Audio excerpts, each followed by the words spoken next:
Thank you all for being here for a discussion about the role and experiences of Black photographers, the second in our series of three panel discussions connected to the Gage Gallery's current virtual exhibition, Black Summer, Race, Resistance, and Resilience. My name is Mike Ensdorf, and I teach photography in the Journalism and Media Studies program here at Roosevelt University. I'm also the founder and director of the Gage Gallery at Roosevelt. I'm delighted and honored to introduce tonight's moderator and Black Summer's guest curator, Vanessa Charlo. Vanessa is a Haitian-American documentary photographer, filmmaker, lecturer, and emerging curator working in Miami, Florida, and St. Louis, Missouri. She holds a Bachelor of Arts in English Literature and Sociology from Florida Atlantic University. In her work, Vanessa explores the immutability of the collective human experience by aesthetically disrupting compositional hierarchy through the use of primarily black and white images. She focuses on the intersectionality of spirituality, socioeconomic issues, and sexual and gender expression within marginalized communities. The purpose of her work is to produce visual representations of varied human existences that are free of an oppressive gaze. Her photographs have been published in the New York Times, Oprah Magazine, Vogue, The New Yorker, Rolling Stone, The Atlantic, New York Magazine, The Guardian, ArtNet News, BuzzFeed, Apple, and other publications. And now I'll turn it over to Vanessa and this evening's panelists for their introductions and our panel discussion. Thank you so much, Mike. It is an honor to be here with you guys this evening. And it's also, I'm thrilled actually to be introducing four prolific photographers, photographers that I admire. And I hope that them talking about their work and them sharing their work will be as impactful and meaningful to you as it has been to me. The purpose of the exhibit is to provide an intimate look into Black communities during the height of the protests in 2020. It was important to humanize Black life in America while discussing the pains, hardships, and real effects of racism. Moreover, it was to explore the idea that sometimes authentic stories often don't make it into America's mainstream discourse, and to utilize the voices of these photographers that have participated in this exhibit to bring to light what's really, really happening in communities in a very complex and nuanced way, but that one that is actually authentic. The other thing is the purpose of the exhibit was to show the power and impact of centering Black bodies in photographs and how that disrupts the photographic landscape, especially when the person behind the lens is a person of color as well. And lastly, what I hope to do with this exhibit is to demonstrate that the struggle towards freedom, equality, and justice goes beyond race. And this is something that's a universal theme to us all. I'm going to create the space for these four photographers to introduce themselves, to tell me where they're from, and the purpose of their work, and we're going to go into that more. So first would be Dee Dwyer from DC. Hello, everyone. Hi, how are you, everyone? Thank you all for being here. Thank you, Vanessa, for putting this amazing panel, amazing exhibition together. My name is Dee Dwyer. I am from Southeast DC in Washington, DC. I call it the hidden place behind the White House. It's a predominantly Black community filled with a lot of high crime, poverty, but also a lot of Black joy. And yeah. And I've been a photographer for many years. I want to say since I was a teenager. I'm not going to tell y'all how long ago that was, but it was a minute ago. But I first picked up the camera because I just love to see Black joy. That definitely inspired me to do so. I actually have a BFA in filmmaking and digital production, and that's pretty much where I learned the skills that I have when it comes to still photography. I've been a professional photographer, I want to say, for the past 4 years. Last year, of course, as we all know, it was a very critical year for us all, a very life-changing year for us all. I picked up the camera and did, what I normally do, which is tell the stories of my people, of Black people, and the world. So I spent many hours, many days, many weeks, many months, a year being on the front line of this pandemic. Right?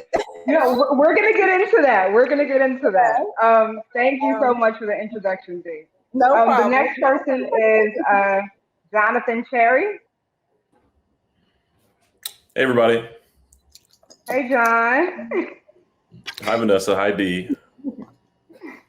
Hey.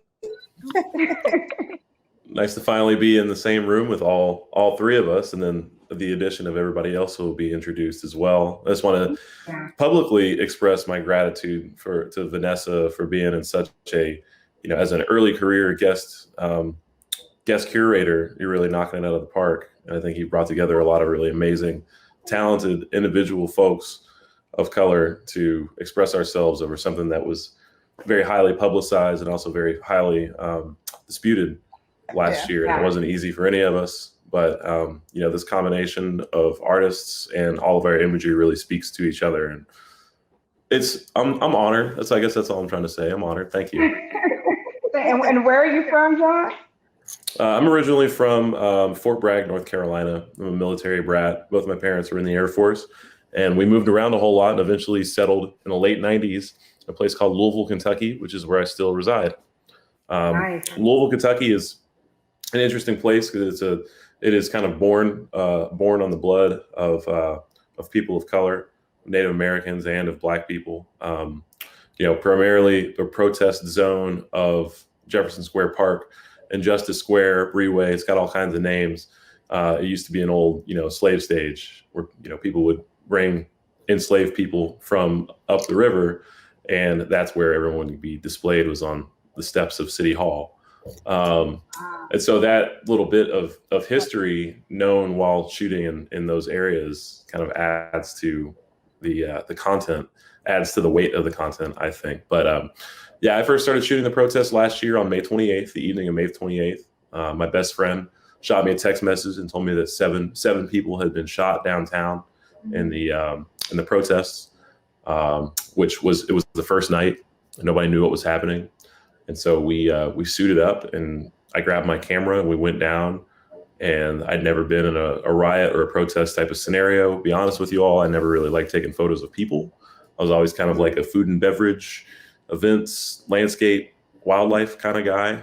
But I really found a true calling in photojournalism that night, and spent, I think it was like the next 48 consecutive days shooting, and spent, pretty much my entire photojournalistic career has been made and still remains in Jefferson Square Park. Wow. The next person we're going to be bringing up, thank you for that, John, is Kay Hickman. Hello. Hey, Kay. How you doing? Hey. My name is Kay Hickman. I live in New York. And I've been documenting for about 7 years now. That's when I decided to pick up a camera professionally and just record my community and the different nuances of it. Awesome. and lastly, we have Malik Marble. Can you guys hear me? Yes. What's up, Malik? Hey everybody. Hey everybody out there watching. My name is Malik Marble. I'm raised on the south side of Chicago. So when you think about Chicago, you think about Derrick Rose, thinking about Kanye, you think about everybody else. But on the dark side of the whole thing about Chicago, Chicago is like one of the most segregated cities in the world. So a lot of black population on the south side of Chicago never been downtown to Chicago, and they've been there their whole life. So you know, I was raised there at a point in time in my life. That's where my dad's from. And my mom is from Compton, California. So I got parents from some of the toughest cities in the world. But just I felt like my calling with photography was just basically just expressing myself. I actually first picked up my camera while I was an undergrad, and I was getting my bachelor's in exercise science, and now I just finished my master's in teaching. So I'm a teacher now. However, I always was doing film photography, so I develop it, I scan it, I do all of that type of stuff. So when last year with all the protests and stuff like that, I didn't go to a protest actually, just because I felt like because everybody, then there's no shade to anybody actually going to the protests and documenting what was happening, but there were so many people doing the same thing, you know what I'm saying? And I feel like this is going to be the perfect time for many Black photographers to be exploited by major companies and trying to document Black life. Of course, who can document Black life? Black photographers. But when it gets to the point where you have a panel of all these companies asking, hey, we need Black photographers, and you have this whole panel of 1,000 Black photographers, it sounds like exploiting Black photographers to me. So I'll talk more about that, but yeah. You know, that's an interesting perspective, and let's jump into that. Because part of the reason why I chose you, Malik, to be a part of the exhibit is because I found your work to be striking, but also difficult. And we're going to go through the work later on. You have a photograph where you have a man holding a rope around his neck, right? Mm-hmm. And just thinking about what that means in the midst of what was happening, right? And just the symbolic things about it. So here's my first question to you, John. What do you think your role is, thinking about like the intersectionality of your own identity while documenting the summer of 2020, or even just your own community? Like, what role do you play? It's a really interesting question, because I am, to some, obviously mixed race, but to others, not so obviously.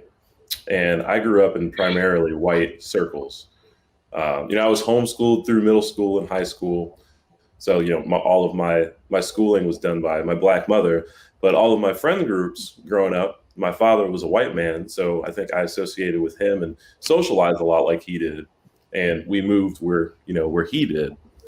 And so my exposure to the Black community has really only been through my family. Mm-hmm. So whenever the protests in 2020 started on May 28th, that night, that entire summer was more exposure to Black folks than I had ever had in my entire life consecutively. So it was the role.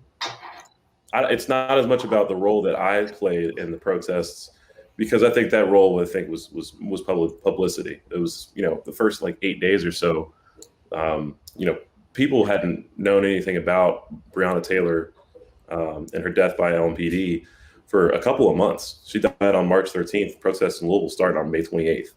And they started in reaction to May 25th killing of George Floyd. And I think that the community found its likeness and found its own heartbreak that was very similar to what happened to George Floyd here. But I remember those first 8 or 9 days, it was the exact opposite of what Malik said. There were no photographers out there. There was myself for the first few days, and that was it. There were a couple of like local outlets, but I remember just feeling that injustice of like, this is some really big stuff happening in this town with the kind of police force that we have, and how militarized they are against these people who are mostly peacefully protesting. For this to not be on national news, it almost felt like it was being shoved under the rug. And whenever other photographers came and joined, local photographers, it was local photographers who made, I think, the biggest difference than anybody else that they sent to town, that these big outlets or these big news networks sent to town. But back to my original point about just my own inclusion and exposure to the Black community and how people at Jefferson Square Park pulled me in, how people really watched my back. You know, it was the effect that the protests and the community out there had on me is tenfold. My life has been so much more enriched, connecting with my roots a little bit more. Like, historical roots is one thing, book smarts and book knowledge about the African diaspora is one thing, but then, you know, actual real life knowledge with no preconceived notions. Yeah. Community. Thank you. Go ahead, Kay, jump in. What were you saying, Kay? Oh, I just added the word community. What John was saying. Yeah. Yeah. A big part Yeah. of it as well. So Kay, let me ask you this. What impact did it have on you personally and photographically? Being in a city, because you're in Brooklyn, right? Yeah, I am. Yeah. Right, Brooklyn. It was definitely a lot of photographers, a lot of press out there documenting everything. But for me, I guess I kind of want to provide like a counter narrative, because I saw a lot of people documenting, just like the fires, like police cars being set on fire, and just the negative of it. But when I went out, like, I saw mostly like communities supporting each other. Like, people, bought hand sanitizer and like food and just like passed it out to people. So I really felt like the support. And even though it was like, took a toll on me emotionally as well, because, we were out there protesting, but, it was a good dynamic. I felt supported in, being out there. That's beautiful, because I think that's something that is not told enough. Mm-hmm. And your work, for a lack of better terms, like, I love how gutter it is. Like, it's so honest. And so when I see, like, some of the gentlemen that you photograph, mm-hmm. and they're tatted, like they're quote unquote street dudes, they're hood dudes, they're dudes that are from Southeast DC. Yes. And they remind me, because I'm a Miami native. Oh, yeah. They remind me of like my brothers and my cousins and men that I love and I grew up with. Mm-hmm. How were you able to capture such intimate and honest moments in the height of something like that?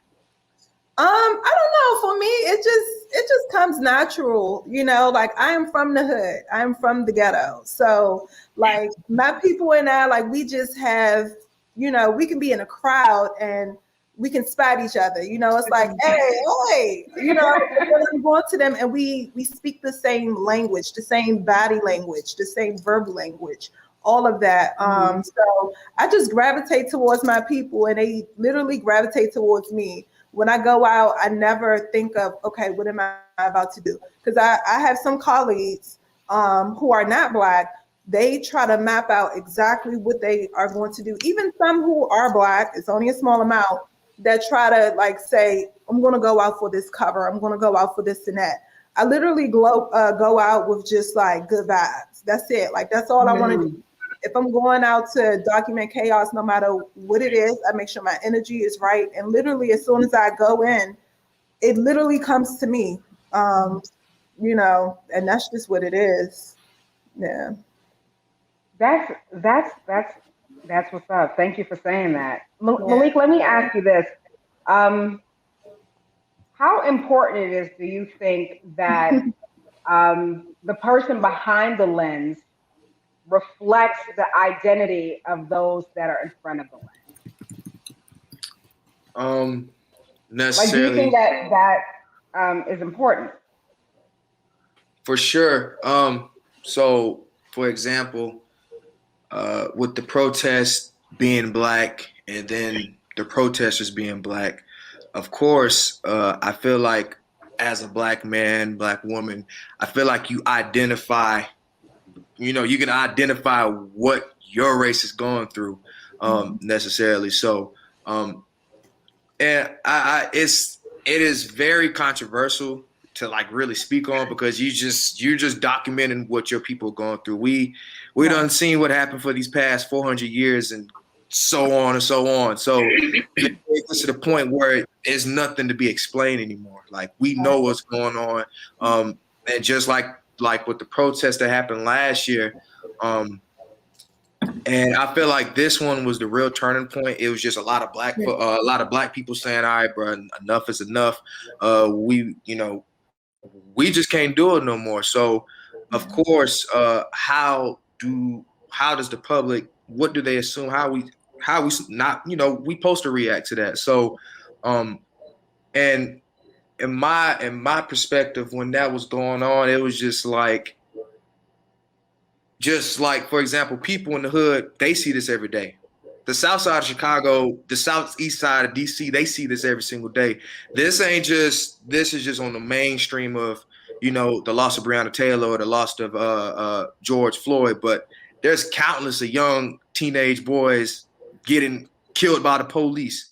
Yeah. I'm talking about, like, you're talking boys, girls, Yeah. white paint police, wrap them up just like that. So, it was a different, the energy that I felt was different. And it did break my heart, I think, because it was just, it broke my heart, but in the right direction, because then I actually saw that Black people were actually coming together. And necessarily. So, because, they, of course, down in, like, on the south side of big cities and stuff like that, they always talk about Black on Black crime and how we don't come together. But when Black people do come together, then it seems to always be a problem, especially with a situation like that. Right. Mm-hmm. Good point. This is for anybody that wants to answer this question. Did you find it difficult to remain objective while documenting what was happening? and the reason why I say that is because, like, I was documenting in the streets of St. Louis, and comparable to you, John, there were not a lot of photographers in the streets, right? Especially after the Ferguson uprising. People are just scared. People are scared to photograph. People are also scared to raise up and say anything, even though St. Louis is very politically active. The Ferguson uprising, but also the fact that, the Klan is here, the Proud Boys are here, all those people are here. People are legitimately afraid. And so, like, that was something that I found myself asking myself, like, when I'm taking these photographs, am I being objective? And am I even being objective as to how I'm telling this story, right? Because I'm always sensitive to the fact that history is always told from the position of the victor, and not the victim. So you get whatever pleases, whatever powers R&B at that time. So for anyone, was it difficult to remain objective when documenting? It was. For me, it was. Just seeing how, like, the cops, like, barricaded, like, their, the precincts around here and everything. It just, I just, like, hated the fact that they were even, like, in the community, and their presence was so, like, active in, like, the protests. Right. Yeah. Right. And, like, they didn't really do What about anything you? to protect protesters. They just, No. I feel like they were more against. Yeah. Yeah. It was just an interesting dynamic, and it was hard to remain objective. And, I completely agree. What about you, Dee? Was it difficult for you? I feel like it's one of those situations, especially like this specific story, or whatever you want to call it, experience. It's one of those situations where it is what it is. So I literally was documenting what it was, like revealing what it was. And, I would say it became hard for me to remain remain with my journalist hat on, because DC is a small city, you know, so like a lot of those protesters on the front lines I grew up with. I know them. These are my friends. I broke bread with them. You know what I mean? Right. So to see them on the front lines and to see like white supremacists come into town, come into the city, threaten them, pull out knives, guns, all types of stuff. These are people that I genuinely care about and I love, you know? So it was hard for me to try to just come in and take pictures and then get out. You know what I mean? And not interfere. I try to say, hey, listen, you know, it's 50 of them around the corner. They have guns. Run. You know what I mean? I had to put humanity first in a lot of situations, and that's just what it was. Like, I couldn't be like the Bang Bang Club. You know, for those that don't know, they were a group of white photojournalists who documented South Africa's apartheid during the 1990s. I couldn't just go in and just document, you know, my friends possibly about to lose their lives, and then I just walk away with a photo. So I would say that was like a big struggle for me. That was just like a huge struggle for me. And at the end of the day, I put humanity first, and I told the story for what it was, because it was literally just out there, like, you know what I mean, in your face. Yeah. I feel who they were right then and there. So, yeah.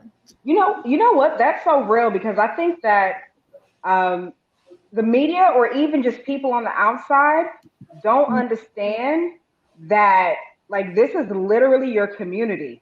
Yes. Like, you know these people. They knew you since you were young. They are your friends. They are your family members. Yeah. And so, you know, like, you're really sensitive as to how they're projected, but also like how you photograph them.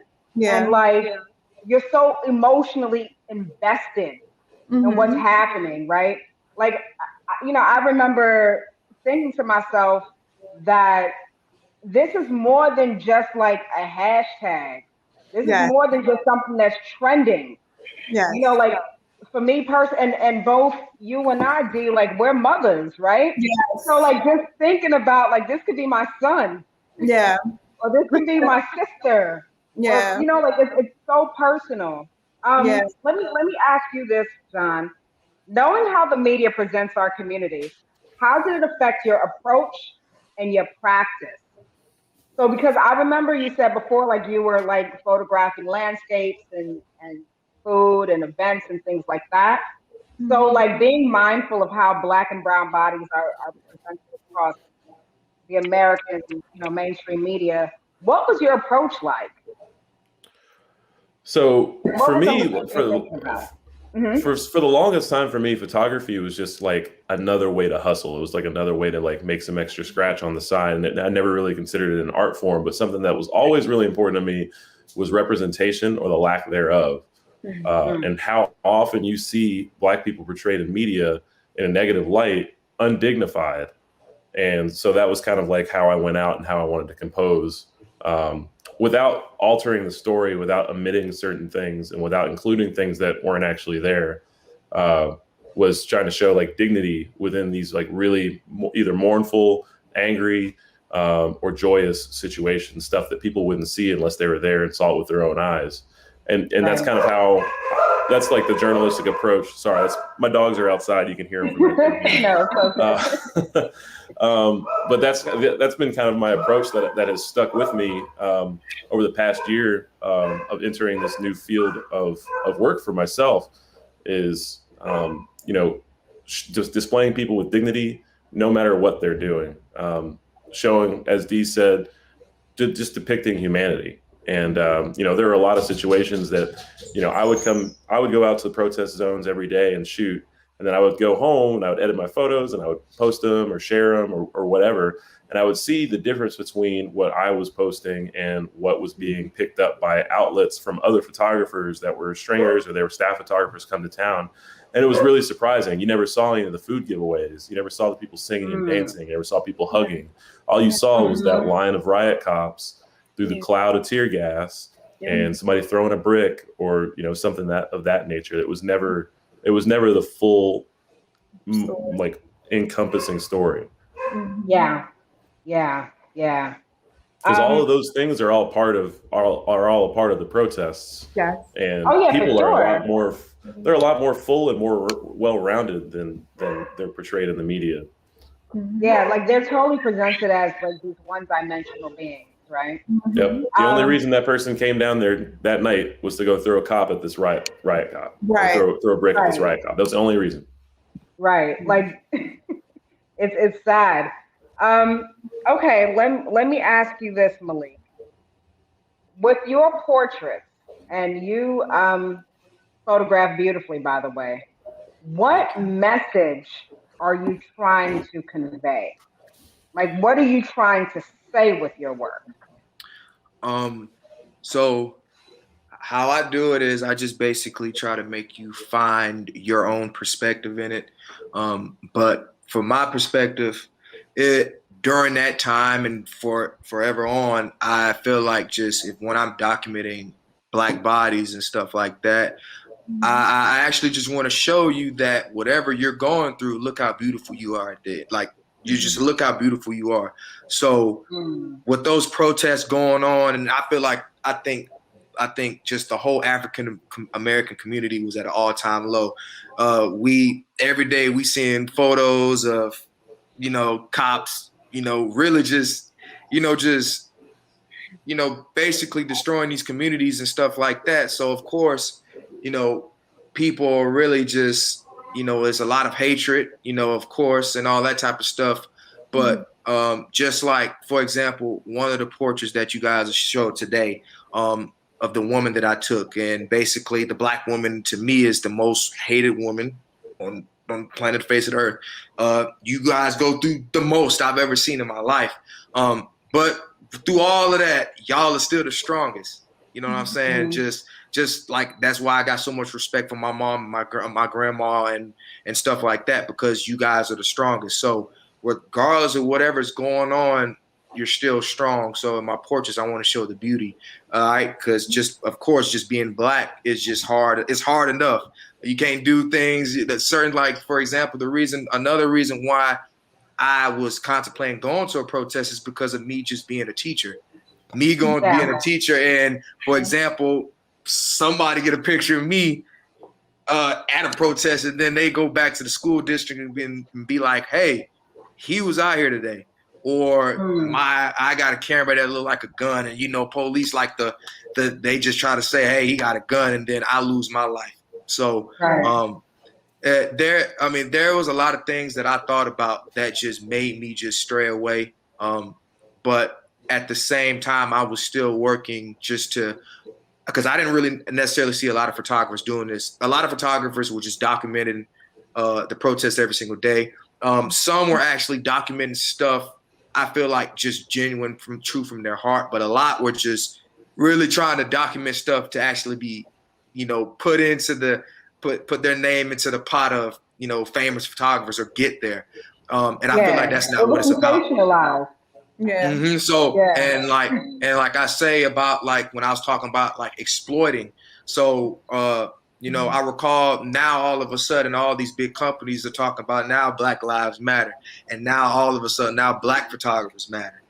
We Black photographers, we just didn't start 2020. We've been here. I don't know how long we've been here, but we've been here. So now why all of a sudden now everything that's going on now, all of a sudden Black photographers matter. Now we need to hire all Black photographers to go out to protest. So I think about stuff like that. Necessarily I wasn't going to be set up to be no pawn and just put my name on no list and basically I didn't want to be remembered as a Black photographer I didn't want to be remembered as a Black photographer that showed my people struggling in a protest, or basically almost losing their life in a protest. So that's another reason why I didn't necessarily go to a protest. So yeah. You know what? I think that there is something rather sadistic about the commodification of Black pain. It is very it's twisted in a way, right? Like I remember when George Floyd was killed, that was a video that was shared everywhere, right? And I think that people didn't realize that in America there is this obsession with watching Black life be drained out of the body, right? Which is why lynchings was a public event, which is why the concept of picnic came into being, where people would go to the park and watch Black bodies be lynched. And so George Floyd was definitely that. Right? And so like that's a part of like the American, it's like a part of the fabric of the society. So here's a question that Natasha asked, which is, what are some rituals or things that you do to take care of yourself emotionally, mentally, etc.? Dee, I will start with you. I listen to music, lots of Afro beats. I really feel like the beat is a upper, you know what I mean? It brings you up. Everybody knows Burna Boy is my guy. He really makes my day better, for real. Definitely light my incense. Being around people who have a sense of humor. Like, I don't like being around dark people, although I know the past, year and years, even just for Black people, is dark. You know what I mean? You always have to be paranoid, especially if you have darker skin, like you're a target no matter what. But I'm always around funny people. I have a good sense of humor. That you do. You know what I mean? Like, I'm a big kid for real. And I like to go around my people, like I like to pop in through the hood sometimes. It's just, although it's a lot of pain there, but everybody's going through something. So we just make the best out of what we can make the best out of. And I travel. Like, if I have to take a break, I take a break. Like, I know how to, I just feel like I just have a natural way of healing myself. Like, I know how to say, you know what, I'm going to shut down and I'm going to disappear real quick, and I'm out, and I'll be back when I see you guys. Right. No, that disconnecting is definitely important. Yes, it is really important. Yeah. What about you, John? What do you do to take care of yourself? So I've found that like a good sex life is very important. Right. I mean, and that's not even like from a conflict photojournalist standpoint. It's just good for you, right? Hydration. I like cooking a lot. I find that taking time in the kitchen and sitting and cooking some of my favorite meals for myself or for my partner or for my friends, that's some really restorative, action for me. Turning it all off, not going out and shooting for a while. Now, I'm a photojournalist full time, but I wasn't that way before, and I would have to take breaks, particularly when I was only shooting protests and conflict and angry people and sad people. And, you expose yourself to that for a long time, and you're saturating yourself with only bad energy and negative, other than what you bring to the table. Trying to come as an objective person. You soak all of that in. And so just taking breaks from shooting, putting the camera down, sometimes just going, like I would go, it didn't happen often, but I would go to the protest without my camera and just try to like connect with people, pop in and say hi, just riding my bike down to Jefferson Square Park and just like see how everybody's doing. I used to say, I'm gonna go check on the square. I'll be right back. And so, I mean, that's one thing for me. It's really hard to put down the camera. I shoot every single day. I'm used to taking them with me. And sometimes it's nice to not have them, to not even have that option of picking up something, not even have that option of documenting something. You just gotta control yourself. But yeah, hydration, sex, music, and cooking. What about you, Kay? Definitely like knowing when to turn it off and just like shut down and reconnect with nature. Like I would find myself like, in the park, just like, taking a breather. And also music. Music is a big aspect of my life and just like a healing to me. So, yeah. That's awesome. And lastly, Malik.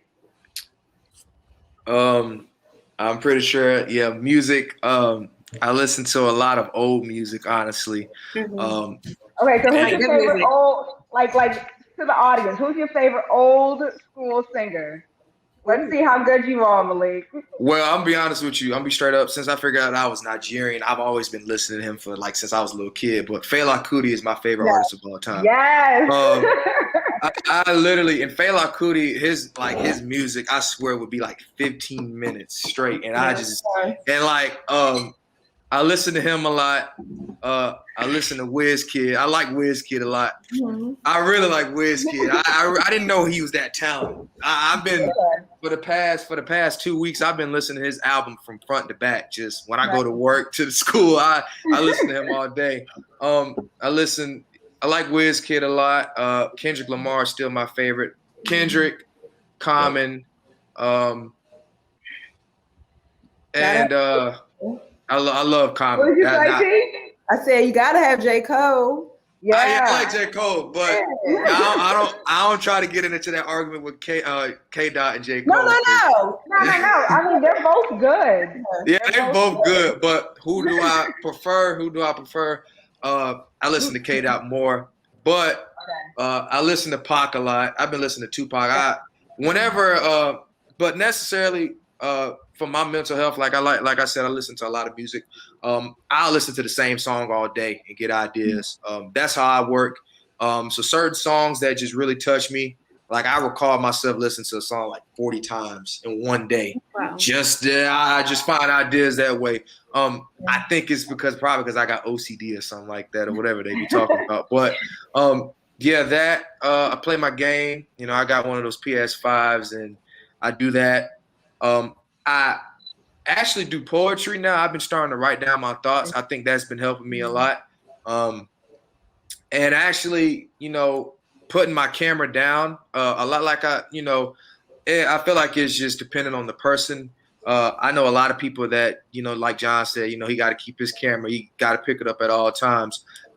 And majority of the time, I swear to you guys, I pick up my camera. I shoot like very random. Like I'll shoot for like 2 weeks straight and will not touch a camera for like 2 months. And like, cause I got a lot of stuff that is archived and stuff like that. So a lot of stuff that I be, you know, but even when I'm at work, I'm looking at my photos, I'm editing photos and stuff like that. And so I consistently do it. It's just at times I have to put my camera down because, you know, I have like, you know, what is it called? Writer's block or something like that, where people they're not inspired. And at times I'm not even inspired. But, you know, when I am, then I go full fledged and then I got to do this. It's got to be this certain type of way. And I feel like I am a perfectionist. So for sure. Gotcha. Thank you for answering that. Here's the next question. And this is for D. Oh. What challenges have you faced when documenting systematic inequality? Have the challenges you faced when documenting systematic inequality been acknowledged by your Caucasian counterpart? Wait, As someone that is in, okay. Have Have the challenges you faced when documenting systemic inequality been acknowledged by your Caucasian counterpart? Have it been acknowledged? Yeah. So I would say, like, when I was working with white people, like, I feel like the last time they've acknowledged that, well, no, I'll take that back. We have meetings at my job. So I work for a newsroom. They have, you know, in the past, taken accountability for, you know, the way that they've reported in the past and, you know, they've said they tried to change. Okay. Okay. All right, so we can leave that there. We can leave that there. All right, so we're gonna look at so we're gonna look at your work. And so what we're gonna do is the first image, you're gonna speak to that image, and then the second image, I'm going to speak to why I chose that image. Okay. So first we're gonna look at the work of John Cherry. Maybe? Let's see. Okay, yes, there you go. I love it. So John, let's speak to that image. So this photo was taken on June 15th, 2020, which is a day that will live in infamy for the entire rest of my life. If you want to go to my website and look at the gallery for June 15th, it's like otherworldly action. I've never seen anything like this. This was the 18th day of protest. I had just gotten down to the square with my big white friend who was kind of acting as like my bodyguard. He would like kind of he would just like watch my back and pull me out of like hairy situations. But and he was also a medic as well for the protest. So when we showed up, he got a call on his radio that somebody had been hit by a semi truck down on 9th and Jefferson Street. And so we ran like 4 blocks down. He ran fast as hell. He's a big rugby player. So he ran down there. He was like a block ahead of me the whole time. And we got down there, and if you look at the person on the right who's being held, he has a bandage around his leg. So he got hit by the semi-truck, and he is being helped past by the fellow on the left. Now, these two guys over the course of the protest, we'll call the guy on the left F, call the guy on the right Y. They're both from the California neighborhood of Louisville, which is it's west of the 9th Street Divide. Louisville is also, it's known as the most segregated city in the country. So everything past the 9th Street Divide, west of 9th Street, pretty much half of Louisville is predominantly Black neighborhoods. And California neighborhood is what you would call like the roughest one. And dude on the left is a longtime Crip, and dude on the right is a longtime Blood, and they are inseparable. Wow. And if you scroll up just a little bit, you can see the reflection of the guy in the semi who hit him as well. Wow. And so this is one of my favorite images from last year. I love the backstory. Yeah. Yeah, me too. Yeah. And adds a new perspective. And these dudes have always stayed consistent, as like wishy-washy as the movement in Louisville has been. Like they're still my favorite. I just saw them yesterday. There was an Easter celebration down at Jefferson Square Park. And I like every time we see each other, we're always pumped to see each other because it's just like they're the only ones who have been just consistent, just gutter, just I don't know. They're some of my favorite people in the world, and I met them through all this protest action. Somehow they found brotherhood through it. So it's a beautiful thing to see. Beautiful. Thank you for sharing that. Yeah, of course. Thank you. The next image is this is an image that I found very powerful. Not only because of what the gentleman is holding, the sign, No More Blood, but also you can see that there are a lot of people in the shadows. Mm-hmm. And it makes me think about how many people we don't know their names who have lost their lives. And like history has this uncanny way of repeating itself. Mm-hmm. So just like it's almost like, to me, the people almost look like ghosts of the past to a certain extent. And I love the shadows. I love like how you can kind of make out these obscure body shapes. And so you don't see their faces, but the fact that he's carrying this sign alludes to like what's happening and why people were out there. So I really, really like this image. The next photographs we're going to look at are from Dee. Dee, did you choose this one or did I? I think I chose that one. Okay, so I'll speak to this one. And you can speak to the next one, Dee, because I think I sent that. No, I would love to talk about this. Oh, you want to talk about this? Okay, go ahead. I would love to talk about this image. So this image was actually, so this was at the Defend Black Women March put on by Black Lives Matter and a few other organizations. This is actually the night that they toppled the statue of Robert Lee in DC too. So this was a wild day from the beginning to the end. But this specific moment, I have met these guys. They were just released from prison. So like you can tell they were just released out of prison. They had the you know, the shower shoes on that they wear in prison. They had the T-shirt, you know, just the whole prison style, attire, everything. He was with his friend who was his cellmate, and all of that. So they came down there. They said that they were down there to defend Black women. I was just like, oh, okay, y'all just, you know, came straight out of prison. They were released like I think like 2 weeks. I don't even know if it had even been 2 weeks because they didn't have a lot of clothes. Like they were still like in their prison, you know, attire. Right. And I met them, like it was a go-go band playing in DC. Go-go culture here is really big. It's spiritual. We include a lot of African instruments, you know, the African drums, all of that. So they had that to end, you know, their segment, their speech. And he and his friend, they were just over dancing. I mean, they were just a vibe, guys.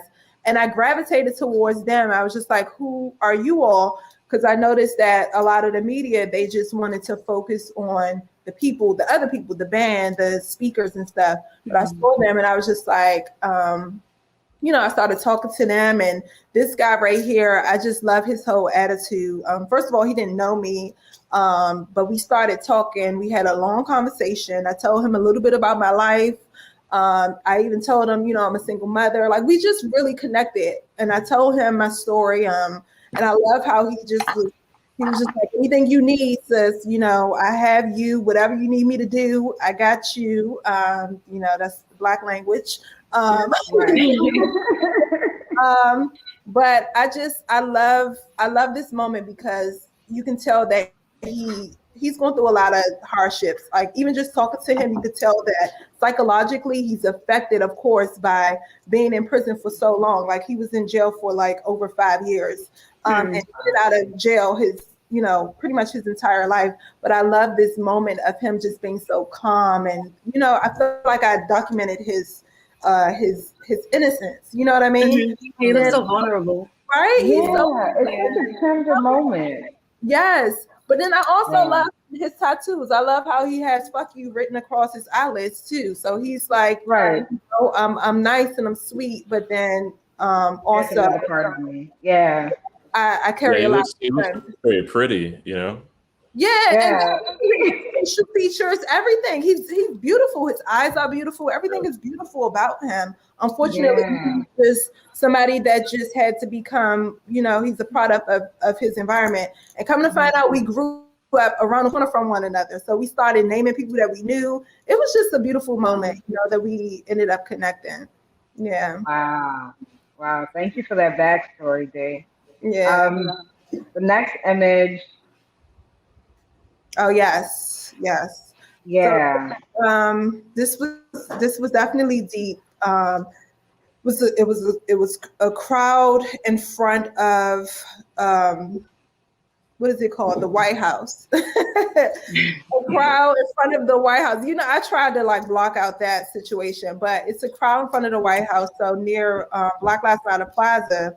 It's an area, you know, where people just like congregated to, and everyone was standing listening to people give their speeches. And I saw this young girl, a little girl. She reminded me of my daughter. My daughter is a young activist. Like she's very outspoken. She creates art that definitely, you know, depicts what's happening in the world. So I just saw my daughter in her. I saw her holding this sign, you know. Her brother was not too far away. So just to see this young girl that's around my daughter's age, standing up for her big brother, I don't know, I just saw the potential in her as a future activist, and just how bold she is, how aware she is. Oftentimes, like I used to be an educator, and a lot of leadership, a lot of people used to always say, you know, they're just kids, you know, kind of like wave them off. But I spent a lot of time with kids like her who were socially aware and bold and outspoken. So I just admire her strength and her fearlessness. Yeah. Yeah, she's a precious baby girl. Yeah. All right, so let's look at Kay's image. Okay. I think I chose that one. Yes, yeah, you did. And I want to say that I think you told me that they were walking across the Brooklyn Bridge. Yes. Yes. um, so like the location is iconic for a lot of reasons, right? It's the Brooklyn Bridge. And what I found to be really cool is that how diverse the crowd was. And like even the line going down the middle speaks to just like the separation in the country. Aesthetically, I love the lines in it. Like I think it's a beautifully composed image. But just symbolically, it makes me think of the Freedom Riders. It makes me think of like both young Black and white folk getting out there and being vocal about what's going on. Let's look at the next image.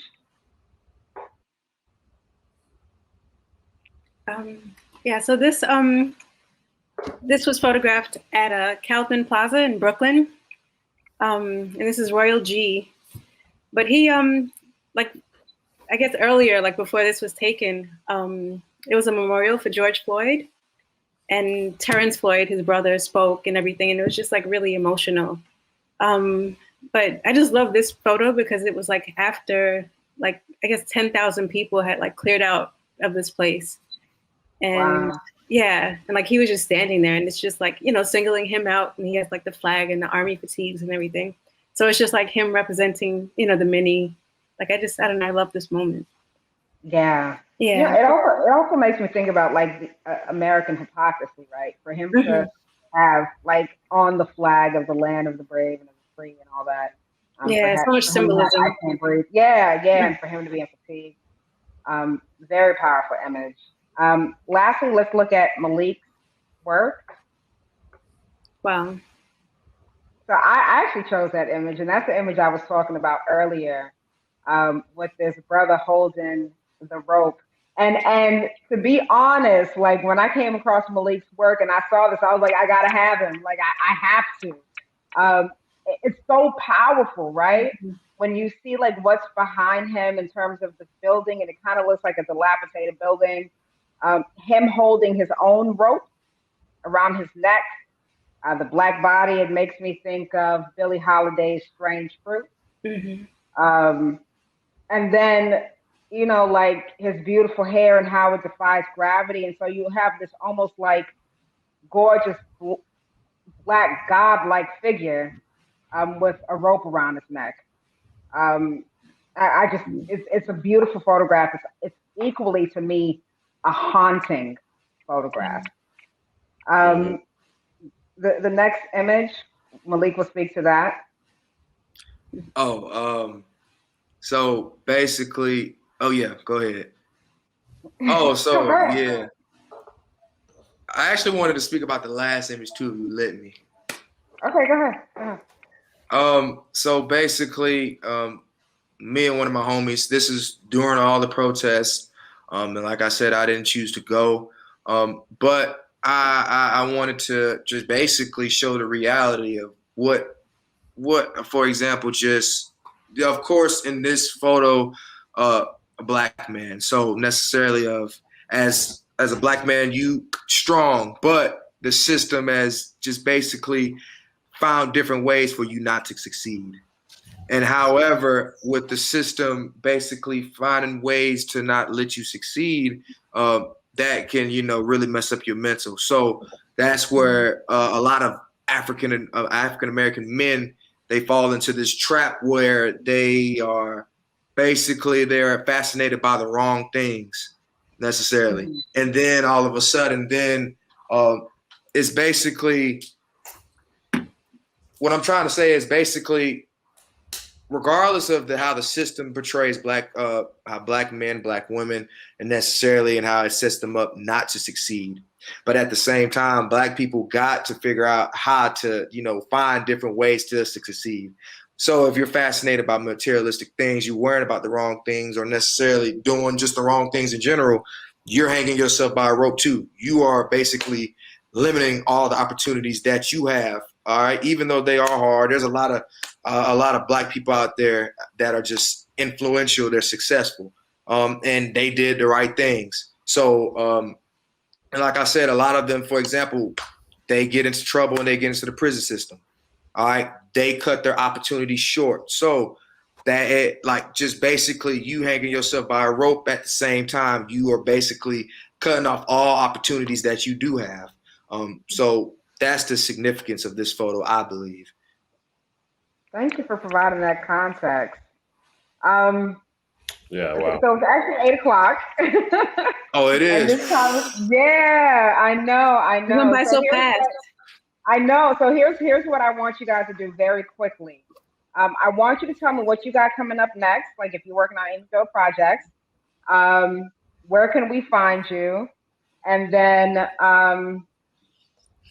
Mike is going to do the closing. Okay. So D, what you got going on next, and where can we find you? So I have a lot going on. I really do.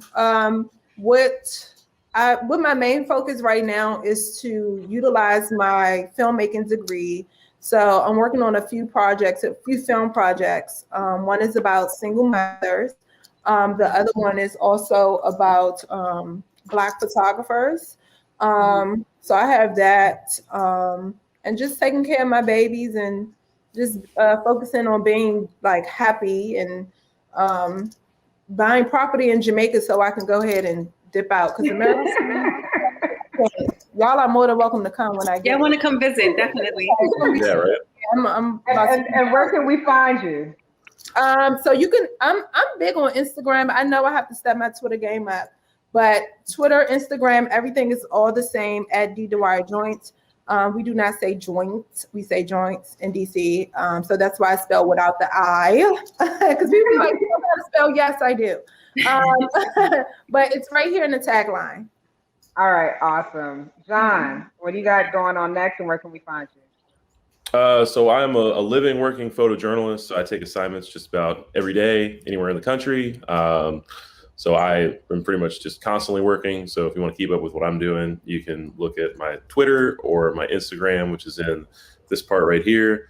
I have an opportunity coming up, which is going to be like a several month Smithsonian exhibit through the Portland Museum, through the Portland neighborhood here in Louisville. It's called Votes and Voices. It's going to be depictions of the protests of 2020, plus the election season that I documented and the Capitol insurrection on January 6th. It's going to be all about democracy and various failings of democracy. So that should be pretty prolific. I've got a lot of wall space for it, and I'm really excited about that. And I have a website too, and it's the same as this, just .com behind it. Nice. Fantastic. Kay, what you got going on, sis? Yeah, I'm a freelance photojournalist as well. Yeah, so I have, that going. And then I'm working on a project documenting my community of Bed-Stuy. Like it's changing so quickly with like gentrification and everything. I just kind of want to preserve what, I can of like, the historically Black community it once was. So yeah. That's awesome. Passion project. Bed-Stuy is definitely changing. And Kay Hickman Photography for everything? Oh, yes. Yeah, Kay Hickman Photography on Instagram, and yeah, I have a website as well. All right. So yeah. kayhickmanphotography.com for your website, yeah? Okay. Yes. Awesome. And what about you, Malik? I plan on actually starting to document the South Side of Chicago, actually. So the ins and outs of everything. I feel like it's going to take me a few years to actually get to where I want, but I actually kind of just thought about this about 5 months ago. So I'm gonna actually start getting that together and stuff like that.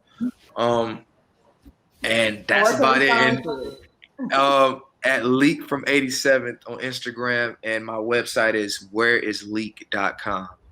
Whereisleak.com. Everybody, thank you so much. Hang tight. But thank you so much for being a part of this. This conversation was amazing. To the audience, thank you so much for your questions. And happy birthday, Dee. Oh, thank you. Happy birthday. Oh, it's your birthday, Dee? Happy birthday. Well, it was last Tuesday, but you know what? Oh. This year, that we celebrate the whole month.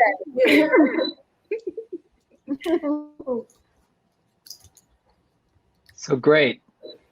Thank you so much, Vanessa, John, D, K, Malik, for this insightful and thoughtful discussion. So much to think about, and so much to work on, really. Please visit roosevelt.edu/Black Summer to view the exhibition that has the work that you've seen tonight, as well as 50 plus other images that Vanessa so kindly curated. What a wonderful job. We're so lucky to have you with us at the gallery, even if it's virtual. And also take a look at the accompanying resources. We have a resource page up, which is has a lot of rich and detailed information. Also, to see more additional powerful work, I would again encourage you to follow Vanessa, John, D, K, and Malik on Instagram. Their work is amazing and fantastic, and I follow them. I would encourage you to do so as well.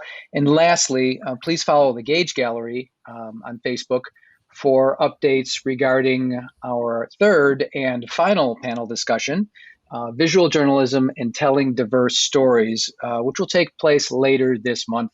Still working out the date, but if you follow us on Facebook and Twitter and Instagram, you'll be informed ASAP. So once again, thank you all for joining us this evening. Take care. Thank you. Bye. Thank you.